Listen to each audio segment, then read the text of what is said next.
Well, so Trevor, we're here at the draw for the Women's Under-17 Championship. How do you feel that the draw has gone for England?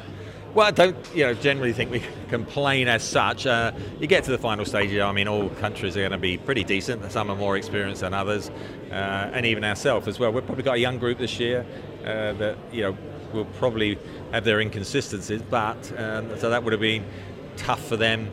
Perhaps if you look at Scotland, who have now ended up in a group with Germany, France, and Spain, which is really tough.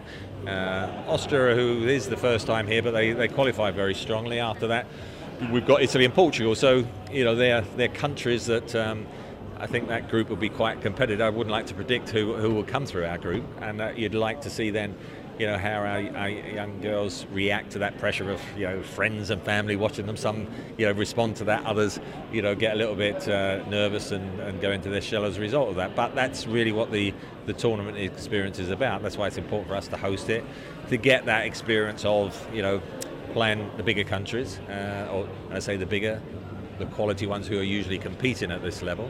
We did well early in the year when it was down in Wales for the under-19s. They got to the final there, and they responded to family and friends being there, and actually played really well. 17s is a younger age group, so you're never quite sure. This is probably as pressurised as they'll feel up to now in a tournament. So it's good opportunity for us to host it.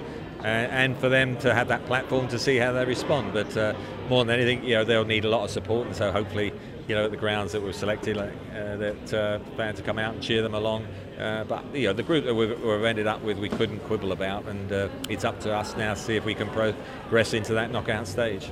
What do you think it'll mean to the women's game in this country for England to host the tournament?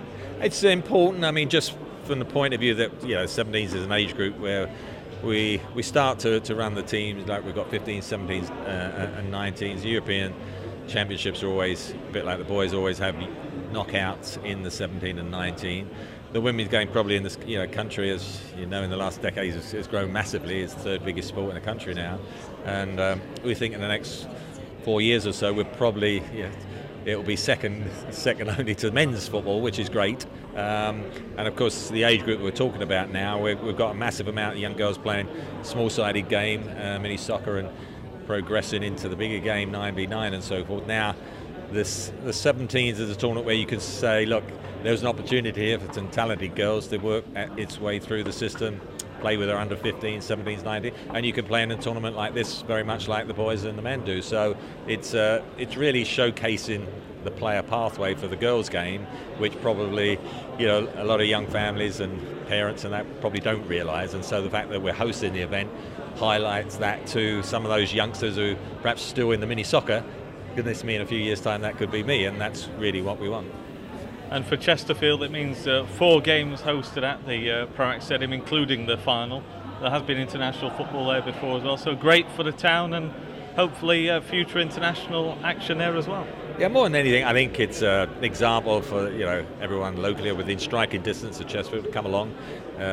See your setup and facilities. The men have started the league okay, well up until 1 or 2 recent hiccups, but you have those. But more than anything, it's about trying to involve the local community in all the football. Yes, the men's game and your professional league is a key one, but like the girls' side, there's lots of chartered standard clubs now adding girls teams, women's teams, and so I think it's a good platform to highlight those. And then clubs like Chesterfield or whatever, I think if you can get that fan base which appreciates all the local football, including the professional team as well as all the grassroots and all the different pathways through for whether it be players, coaches, volunteers and everything else. So it's a good chance hopefully for Chesterfield to try and give that example. Look, this is what we're about, and we're trying to involve all of you in what we're doing going forward at the top level and at the grassroots.